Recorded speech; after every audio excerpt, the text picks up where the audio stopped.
Class में क्या पढ़े थे, लाइक हेट्रोजेनियस वो सब हो गया, क्लॉज भी होते हैं ना, और हमने क्वेश्चंस भी कर लिए, वो भी देख लिया है ना बच्चों, ये सब हो गया ना। ओके, अभी थोड़ा क्वेश्चंस है रह गए हैं, वो भी कर लेते हैं। तो थोड़ा क्वेश्चंस कर लेंगे तो इजीली समझ में आ जाएगा। ओके बच्चों, तो आई थिंक हमने काम देख, I think calculate the number of moles in 44.8 litres of ammonia तो हो गया है ना। उसके बाद मीथेन भी हो गया 11.2 लीटर्स है ना। आई थिंक ये तो हो चुका है।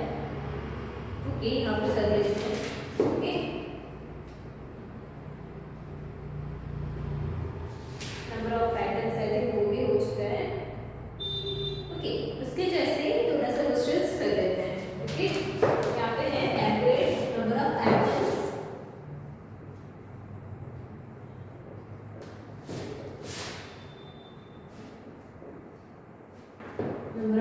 of oxygen in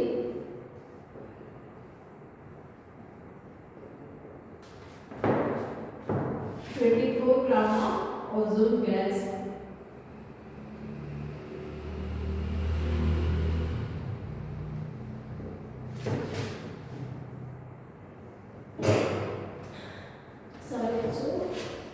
Ozone gas O3.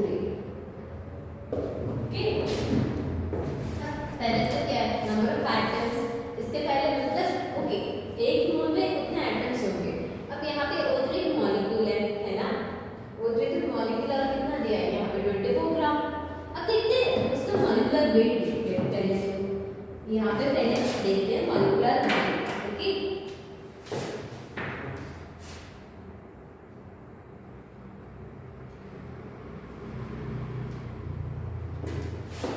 यहाँ पे एक ऑक्सीजन का कितना होगा बच्चों, यहाँ पे एक ऑक्सीजन का कितना होता है 16। अब 16 में इंटू 3 कितना है 14 है ना। यहाँ पे 16 इंटू 3 कितना है 14 टाइम्स आर है। अब यहाँ पे दिया कितना है, गिवन कितना है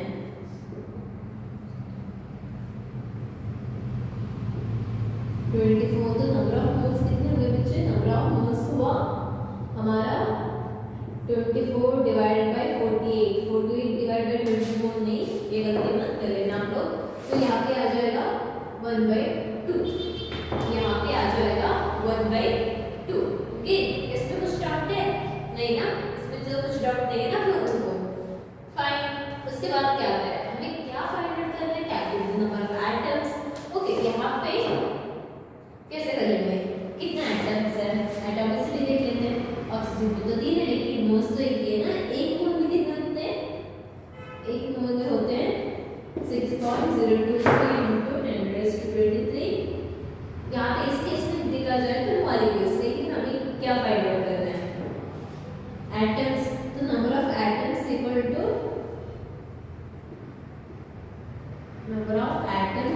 कितने है 0.5 into 6.023 into 10⁻23। ये ओजोन के मॉलिक्यूल्स है। अब ओजोन के अंदर कितना है ऑक्सीजन, O3 लिखा है, 3 ऑक्सीजन है ना, तो ये हो जाएगा 3, मतलब 1.5 into 6.023 into 10⁻23 एटम्स। तो इतने एटम होंगे 24 ग्राम ऑफ ओजोन गैस में। 24 ग्राम ऑफ ओजोन गैस में कितना होगा 1.5 into 6.023 into 10⁻23 एटम्स। ओके, इसमें कुछ डाउट नहीं है ना आप लोगों को। ओके, अगला क्वेश्चन कर लेते हैं।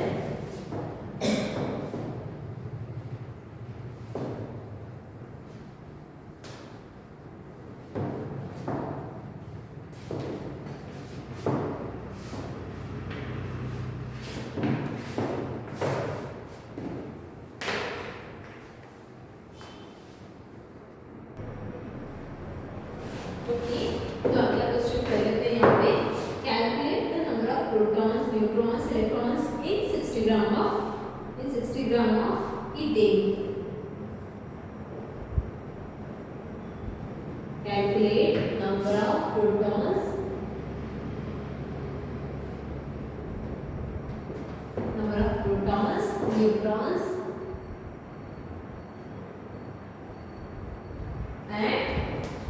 इलेक्ट्रॉन्स इन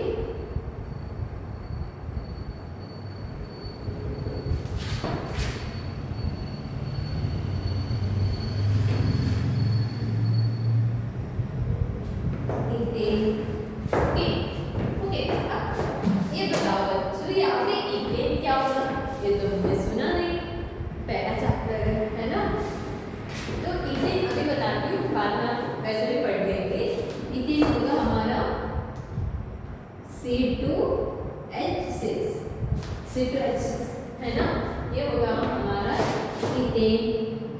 अगर मीथेन दिया है मतलब ज्यादातर चांसेस अगर मीथेन दिया है तो वो हो जाएगा CH4। ओके, ये हमारा मीथेन है, ये हमारा मीथेन है और ये हमारा ईथेन है। ओके, इसमें कुछ डाउट है आप लोगों को? नहीं ना, ईथेन एंड मीथेन। ओके, अब ये दोनों तो हो गया। अब यहाँ पे क्या बताया हमें? Calculate the number of protons, neutrons and electrons, है ना। ओके, तो पहले काउंट करते हैं हम, नंबर ऑफ मोल्स निकालते हैं।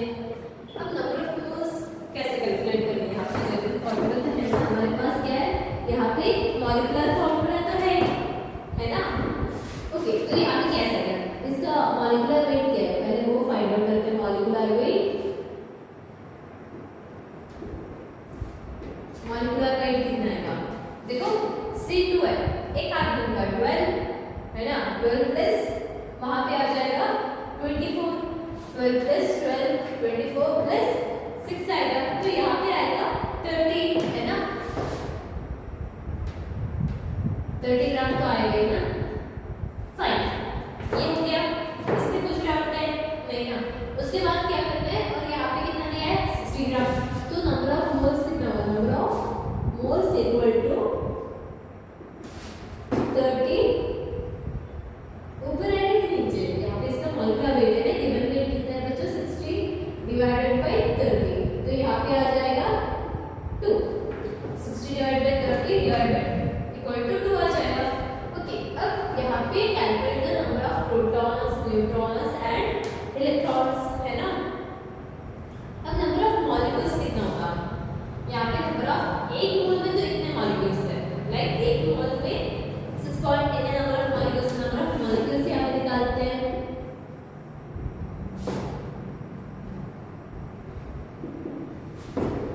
Two into Na, right, 2 into Na तो हो गया है ना। अब नंबर ऑफ प्रोटॉन्स कितने होंगे? नंबर ऑफ प्रोटॉन्स यहाँ पे कितने होंगे बच्चों? कार्बन का 6 है ना, कार्बन का 6, यहाँ पे 2 कार्बन है, 12 हो गया। अब यहाँ पे लिखते हैं, आपको कंफ्यूज ना हो जाए, यहाँ पे लिखते हैं number of protons equal to कितना होगा बच्चों? Number of protons equal to, इस कार्बन में क्या होता है, 6 को हटा देते हैं, एक कार्बन में होता है 6 प्रोटॉन्स, यहाँ पे 2 कार्बन है तो हो जाएगा 12 प्रोटॉन्स, है ना। और यहाँ पे प्लस 6 प्रोटॉन्स ना, तो यहाँ पे टोटल कितने हुए? यहाँ पे 18 प्रोटॉन्स तो हुआ, है ना। अगर यहाँ पे आपको 30 ग्राम दिया जाता तो हो जाता 18 प्रोटॉन्स, मतलब 18 इंटू Na, लेकिन यहाँ पे कितना दिया है? 60 ग्राम, मतलब 2 मोल्स दिया है ना, तो यहाँ पे क्या हो जाएगा? 2 into Na into 18, number of protons equal to कितना हो जाएगा? 36 Na। 36 Na तो हो गया है ना यहाँ पे। उसके बाद नंबर ऑफ न्यूट्रॉन्स देखते हैं। नंबर ऑफ प्रोटॉन्स तो और देखो, जितने प्रोटॉन्स है उतने इलेक्ट्रॉन्स तो रहेंगे ना। ओके, न्यूट्रॉन तो चेंज होगा, यहाँ पे सेम होगा इलेक्ट्रॉन के लिए, यहाँ पे सेम रहेगा इलेक्ट्रॉन के लिए भी, है ना। Number of proton slash electron equal to 36 है। फाइन, अब नंबर ऑफ न्यूट्रॉन्स कितने रहेगा? क्योंकि बच्चों यहाँ पे इलेक्ट्रॉन्स भी देखा जाए तो कार्बन में कितने इलेक्ट्रॉन्स होते हैं बच्चे, है ना। उसके बाद एक कार्बन में 6, 2 कार्बन में 12 प्रोटॉन्स नहीं, सॉरी इलेक्ट्रॉन्स। यहाँ पे भी क्या हो गया? इलेक्ट्रॉन्स हो गया, है ना। और यहाँ पे भी हो गया हमारा 6 इलेक्ट्रॉन, सॉरी 18 इलेक्ट्रॉन्स। तो यहाँ पे तो सेम ही है, यहाँ पे कोई डिफरेंस दिखाई दे रहा है नहीं ना, यहाँ पे तो सेम ही है, ये तो हो गया। अब ओके इलेक्ट्रॉन प्रोटॉन तो सेम ही हो गया। अब न्यूट्रॉन कितना होगा, number of neutron equal to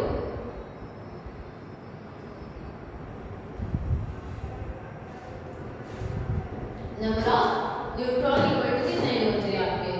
देखो कार्बन में तो 6 न्यूट्रॉन तो रहेंगे, 12 न्यूट्रॉन, ये तो फिक्स है,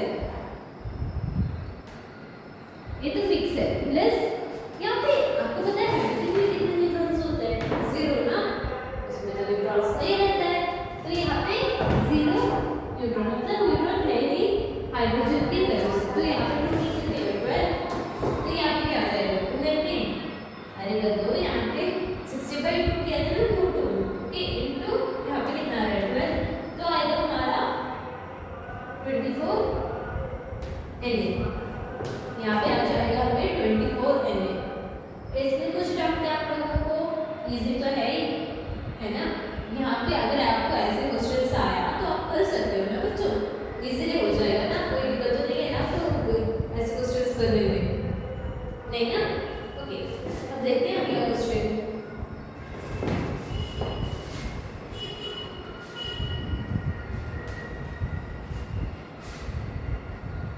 इसके बाद एक और ट्रिकी क्वेश्चन है जो कि ज्यादातर मतलब ज्यादातर मैंने देखा है क्वेश्चन पेपर वगैरह में, तो वो भी डिस्कस कर लेते हैं और देखते हैं कि आपको वहां पे क्लिक हो रहा है कि नहीं हो रहा है। Okay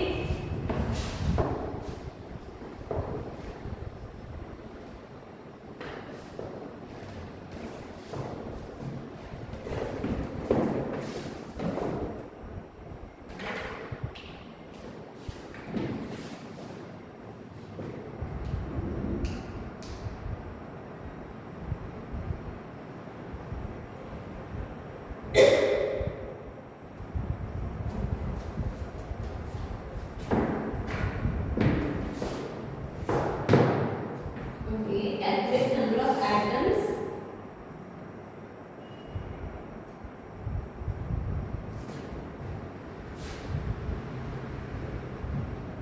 calculate number of atoms of each element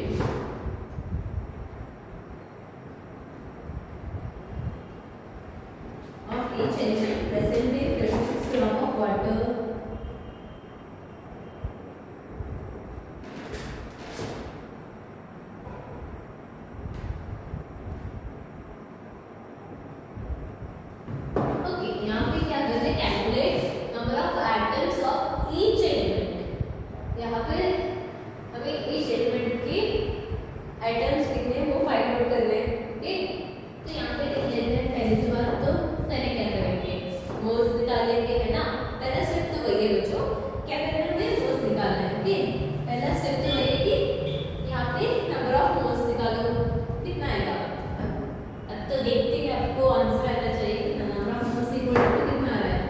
यहाँ पे number of moles equal to कितना है बच्चों 36 डिवाइडेड बाय 18 ना, तो आ गया।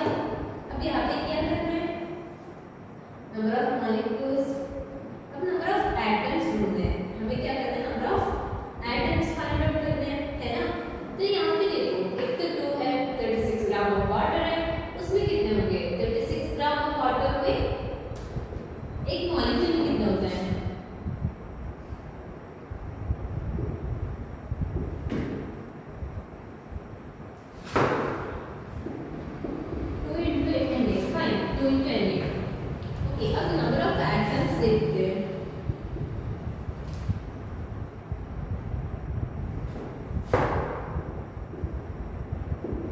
सिंपल है बच्चों 2Na into 3 ना। यहाँ पे इतना कंफ्यूज होने की क्या बात है, of each element present in 36 gram of water. Okay मान लेते हैं यहाँ पे H2 होता पहले, यहाँ पे 18 दिया है, तो यहाँ पे एटम ईच एलिमेंट में कितने होंगे, फॉर एग्जांपल 2 + 1 3 Na होता है ना। अब यहाँ पे कितना एक और भी है ना, लाइक 2 मोल से ये 1 मोल पे ये 1 मोल है ना, 3 Na इसे ऐड कर लो कितना हो जाएगा 6 Na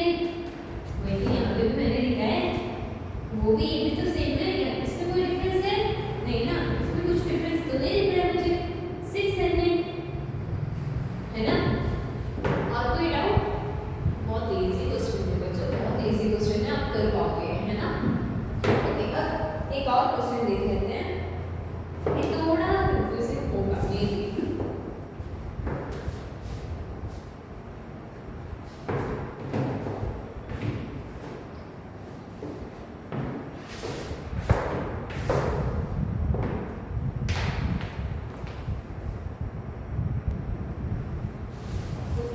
तो यहाँ पे क्वेश्चन कर लेते हैं।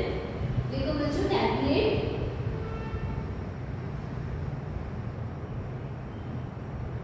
the weight of same number of magnesium.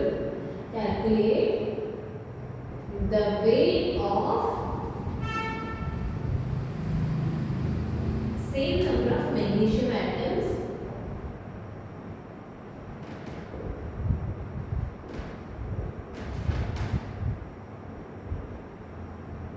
magnesium atoms as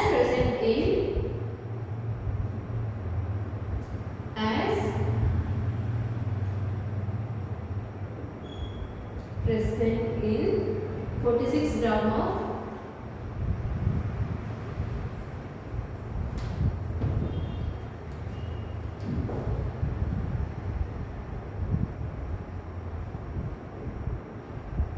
sodium atom. Calculate the weight of same number of magnesium atoms as present in 46 gram of sodium atom. Okay, यहाँ पे क्या बता रहा है कि वेट पूछ रहे हैं किसका, मैग्नीशियम का, as that of present in 46 gram of sodium atoms. Okay, यहाँ पे पहले जो काम है वो कर लेते हैं, क्या, नंबर ऑफ मोल्स निकालना है ना। यहाँ पे जो पहला काम है वो यहाँ पे पहले करते हैं, नंबर ऑफ मोल्स निकालना। ओके, तो यहाँ पे क्या आ जाएगा, number of moles equal to 46 divide by 2, 46 sodium का एटॉमिक मास कितना होता है। देखो बच्चों, यहाँ पे कुछ ऐसे एटम्स हैं जिसका आपको जो वेट है वो जानना जरूरी है, उसके बिना आप ये नहीं कर सकते। उसका मॉलिक्यूलर वेट नहीं पता तो कैसे आप नंबर ऑफ मोल्स निकालोगे। कि यहाँ पे तो ओके, लाइक वो नंबर है 1 2 3 वैसे दिया है। अगर मैंने आपको यहाँ पे मान लो 59 दिया होता, मान लो यहाँ पे मैंने आपको 59 दिया होता, तो आप कैसे कर लेते है ना बच्चों। तो यहाँ पे मॉलिक्यूलर वेट भी जानना जरूरी है, थोड़ा बहुत तो जान लो, लाइक हाइड्रोजन, हीलियम को तो पता ही होगा है ना, लिथियम का, सोडियम का, मैग्नीशियम, और इसके बाद कार्बन, ऑक्सीजन, उसके बाद कार्बन, ऑक्सीजन, नाइट्रोजन, मेनली वो जो मॉलिक्यूल्स बनते हैं ना मेनली वो ज्यादातर देखना। ओके, सोडियम, पोटेशियम का, कैल्शियम का, वो सब देखते हैं। तो यहाँ पे सोडियम का कितना होगा 23, यहाँ पे आ रहा है 2 ना, यहाँ पे तो आ रहा है 2।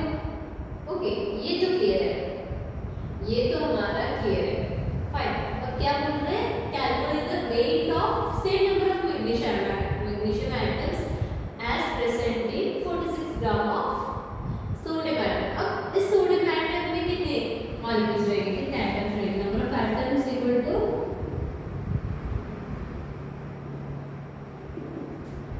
2Na। ये तो है क्लियर है। अब यहाँ पे 2Na होने के लिए मैग्नीशियम कितना चाहिएगा, मैग्नीशियम का एटॉमिक वेट कितना है बच्चों, मैग्नीशियम का एटॉमिक वेट है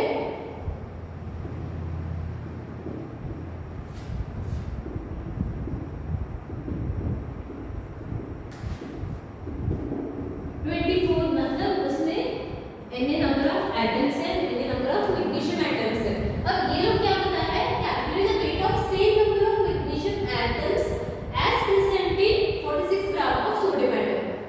यहाँ पे तो सिर्फ इतना ही है, तो अगर हमें 2Na चाहिए तो यहाँ पे भी क्या करना पड़ेगा, यहाँ पे 24 मतलब Na, तो यहाँ पे 24 into 2Na divide by Na cancel हो जाएगा, तो यहाँ पे आ जाएगा 48 है ना, 48 ग्राम। तो ये तो हमारा वेट कितना था 48 ग्राम ऑफ मैग्नीशियम चाहिए हमें सेम नंबर ऑफ एटम्स जिसमें 46 ग्राम ऑफ सोडियम प्रेजेंट है।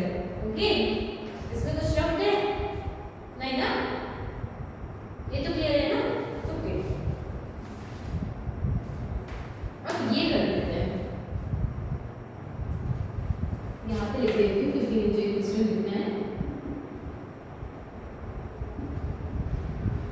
थिंक आपको समझ में आ चुका होगा, राइट? कैसे मैंने 48 ग्राफ लिखा है, वहां पे कंफ्यूज मत हो जाना जी।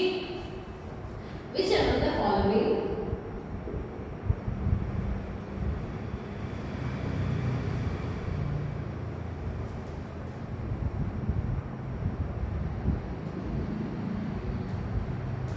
will have maximum number of atoms?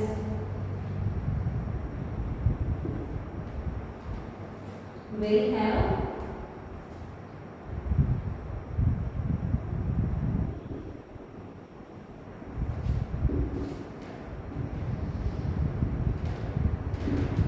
maximum number of atoms। यहाँ पे ऑप्शन दिया है, मैं भी लिख देती हूँ आपका ऑप्शन। ओके, बताओ कि यहाँ पे किसमें ज्यादा एटम्स रहेंगे।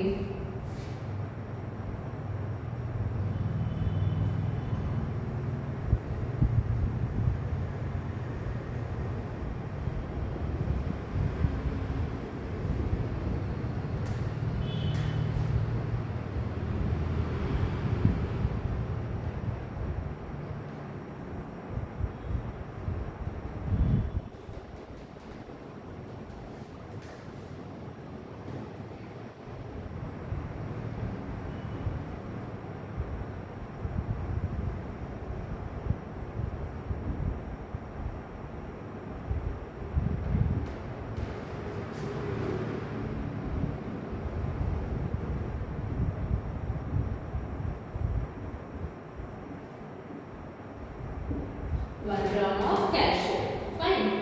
इसमें कुछ डाउट है? नहीं ना।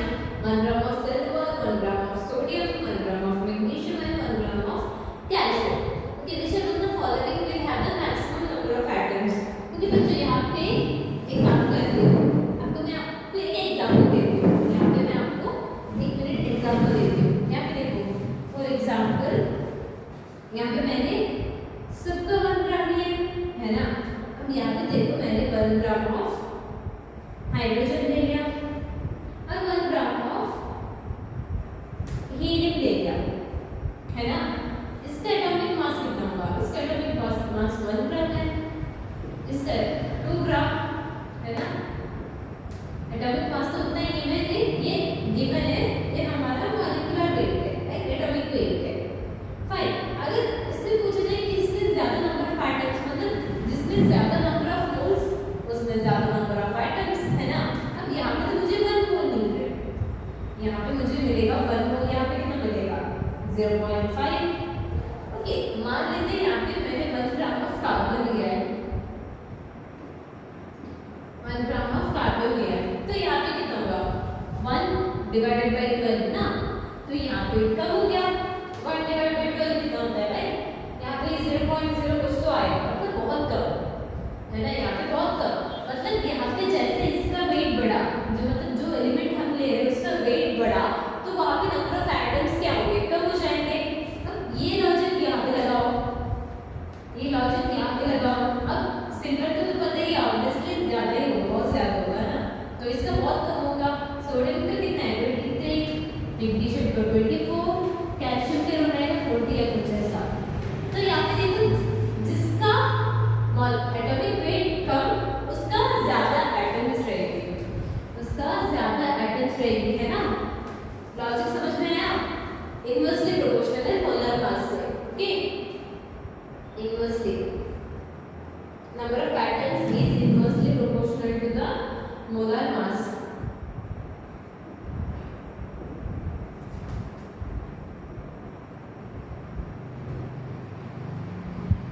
Number of atoms is inversely proportional to the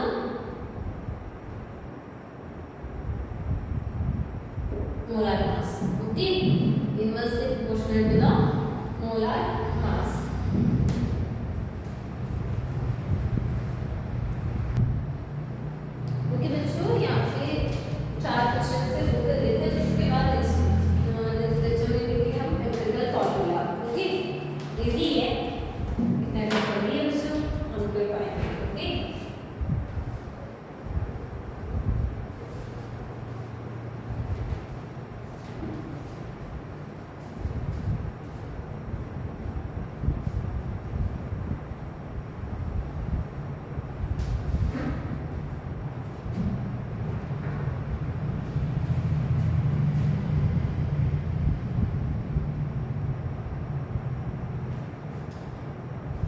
okay, find out the mass of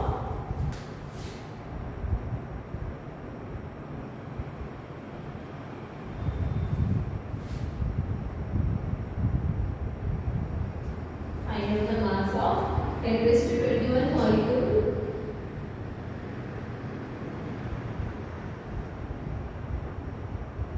molecules of copper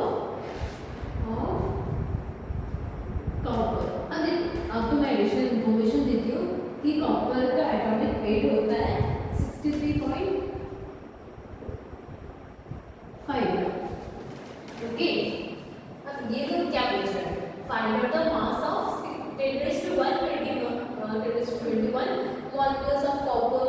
okay, एक बात बताओ मुझे एक बात बताओ, लाइक एक मोल में कितने हैं, 1 मोल में 6.023 into 10 raised to 23 molecules रहेंगे ना, ओके, एटम्स तो रहेंगे। मतलब अगर कॉपर है तो हमें 63.5 ग्राम चाहिए। इतने में एटॉमिक वेट के अकॉर्डिंग एक मोल मतलब 6.023 into 10 raised to 23 है ना। इसमें कुछ डाउट है नहीं ना बच्चों, इसमें तो कुछ डाउट नहीं आ रहा है ना आप लोगों को। फाइन, अब ये लोग क्या बता रहे हैं, देखो 6.023 into 10 raised to 23 मतलब 63.5 ग्राम्स, और यहाँ पे कितने पूछ रहे हैं, 10 raised to 21 मॉलिक्यूल्स। यहाँ पे मॉलिक्यूल्स या कॉपर कुछ भी एटम, ओके, यहाँ पे कितना होगा, जस्ट क्रॉस मल्टीप्लाई तो कर सकते हो ना तो यहाँ पे क्रॉस मल्टीप्लाई करने में क्या दिक्कत है भाई, है ना। यहाँ पे नंबर ऑफ पार्टिकल्स कितना होगा,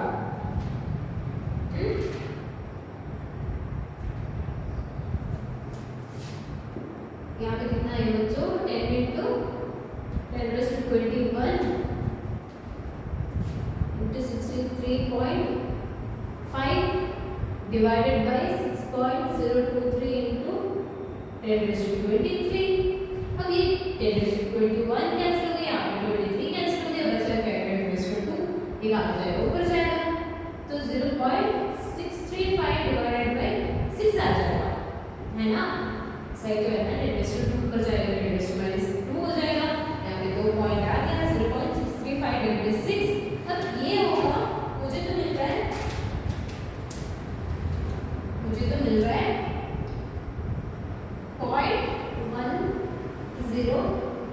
0.105। ये लॉजिक क्या कुछ समझ में आया, कंफ्यूज हो रहा है।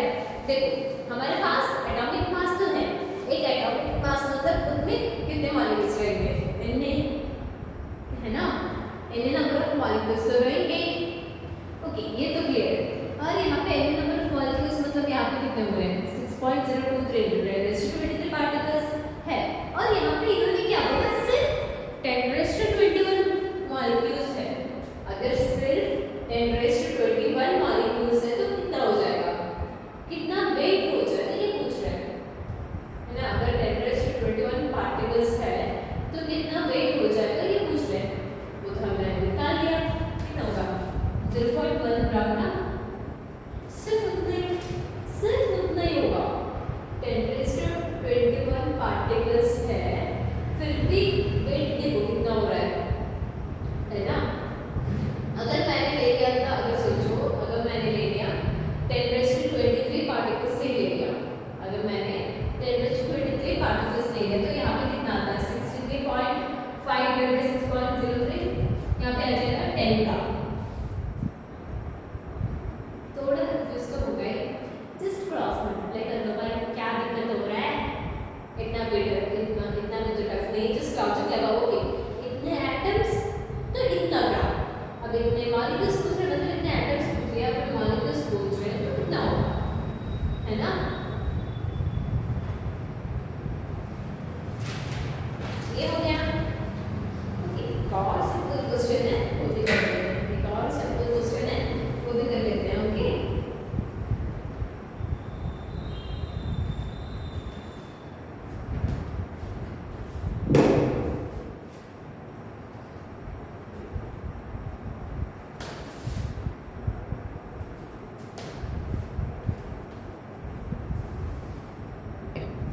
ओके फाइन, तो यहाँ पे जल्दी जल्दी करते हैं, सिर्फ एक क्वेश्चन से बच्चों ये हो गया तो हो गया। Okay find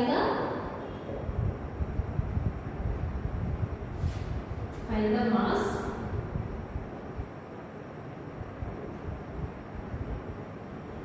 number of molecules from a volume S2P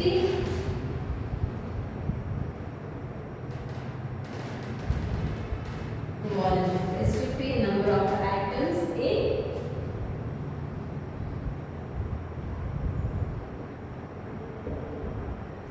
number of atoms in 16 gram of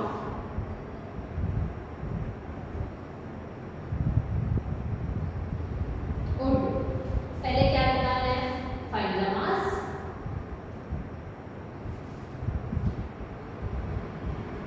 sorry atoms in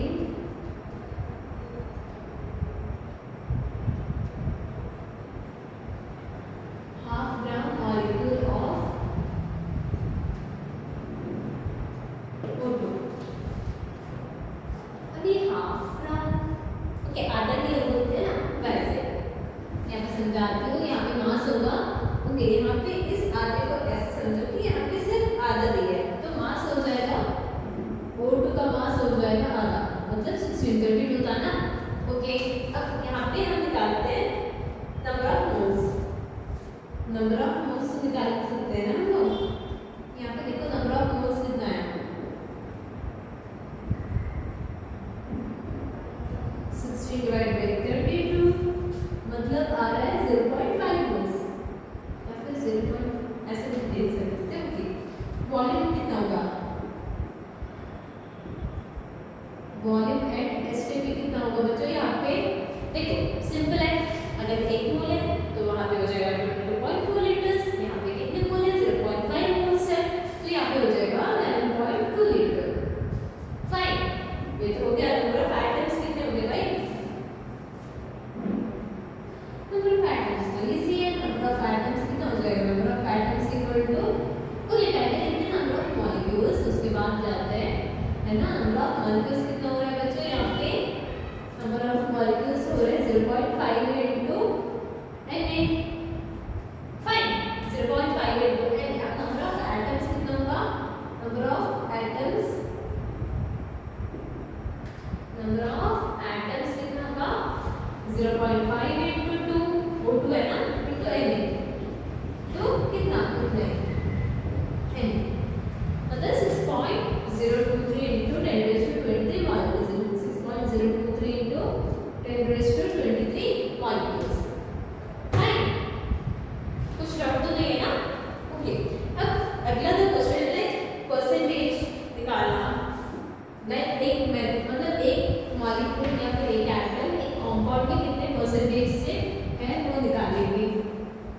easy है, कुछ नहीं है। एक आप एग्जांपल देती हूँ, दूसरा भी कर लेंगे, आपको समझ में भी आ जाएगा। Okay find percentage of sulphur in sulphuric acid.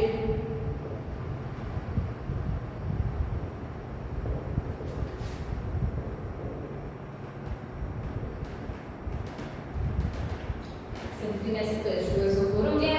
Okay अब यहाँ पे मॉलिक्यूलर मतलब कंपाउंड की मॉलिक्यूलर मास देखते हैं। यहाँ पे परसेंटेज ऑफ सल्फर कैसे होगा, एक कंपाउंड में कितना सल्फर है वो कैसे करेंगे बच्चों। यहाँ पे weight of sulphur divided by क्या होगा, मोलर मास ऑफ सल्फर, है ना। सॉरी सल्फर नहीं यूज कर, यहाँ पे क्या है मोलर मास ऑफ कंपाउंड मतलब H2SO4। अब सल्फर का वेट कितना है 32 है ना, सल्फर का वेट आ रहा है हमें 32। अब इसका कितना है H2SO4 का कितना है, 2 हाइड्रोजन हो गया, 32 हो गया। अब यहाँ पे 4 ऑक्सीजन है, 4 into 16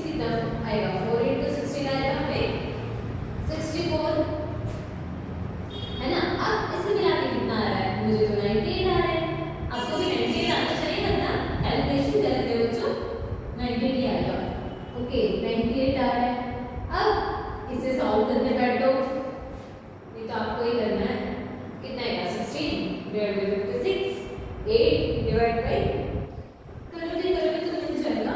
तो परसेंटेज निकालना है ना, तो यहाँ पे हो जाएगा 100, मुझे आ रहा है 32.65, 32.65 परसेंटेज आ रहा है। मतलब इतना सल्फर है इस सल्फ्यूरिक एसिड में। अगर मानो मैंने सल्फर नहीं पूछा, आपसे पूछा है कि परसेंटेज ऑफ हाइड्रोजन, वो कितना हो जाएगा 2 डिवाइडेड बाय 2 हाइड्रोजन है डिवाइड बाय 98, समझ में आया 2 डिवाइड बाय 98। अगर मैंने परसेंटेज ऑफ ऑक्सीजन पूछा है तो ये क्या हो जाएगा, कितना ऑक्सीजन है, यहाँ पे हमने जस्ट लिखा ना 64 डिवाइडेड बाय 98, इसका परसेंटेज थोड़ा ज्यादा ही है, 50 से ऊपर तो आ ही गई है ना। यहाँ पे कितना है अराउंड 1% या कुछ ऐसे आएगा, बाकी 32 यहाँ पे आ जाएगा अराउंड 60% तो आएगा, इसका 60-65 तो आएगा है ना। ये समझ में आया। एक और देती हूँ आपको, एक और क्वेश्चन में देती हूँ।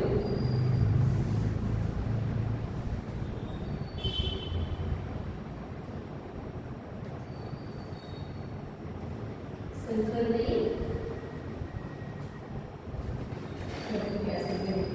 Okay, percentage of carbon in ethanol, in ethanol ये क्या आ जाएगा, इसका फॉर्मूला है C2H5OH, C2H5OH। अब इसका वेट निकालो भाई, 24 प्लस 6 13 और ऑक्सीजन 16 आ गया, कितना आएगा 30 प्लस 16 कितना आ रहा है 46 ना।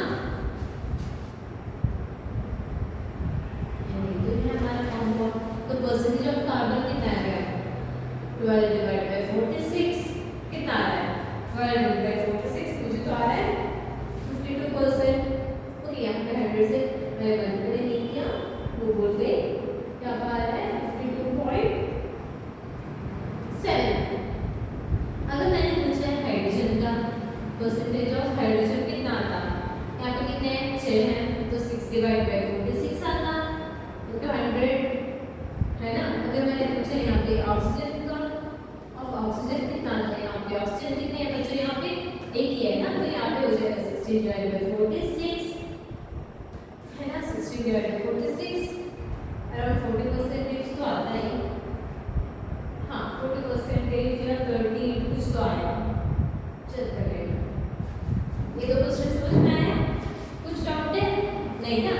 ओके, अब अगली क्लास में हम देखेंगे मेनली एम्पिरिकल फॉर्मूला वो कैसे करते हैं, वो भी इजी है लेकिन उसमें थोड़ा स्टेप है, उसमें थोड़ा स्टेप्स है, तो वो अगली क्लास में करेंगे। अब करेंगे तो आधा हो जाएगा। ओके, तो अगले क्लास में कंटिन्यू करते हैं, उसके बाद में बहुत कुछ है भाई, फिर भी देखेंगे, हो जाएगा। ओके,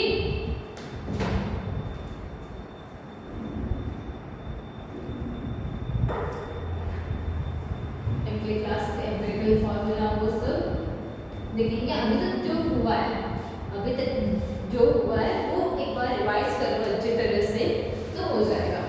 कोई मतलब इतना डिफिकल्ट चैप्टर नहीं है फुल कॉन्सेप्ट। अगर आप सीईटी बैच में पढ़ रहे हो तो आपको सिर्फ एम्पिरिकल फॉर्मूला तक के है, जेईई वालों को तो और भी है, लाइक मोलैरिटी आ रही है, नॉर्मलिटी आ रही है, तरह नहीं है।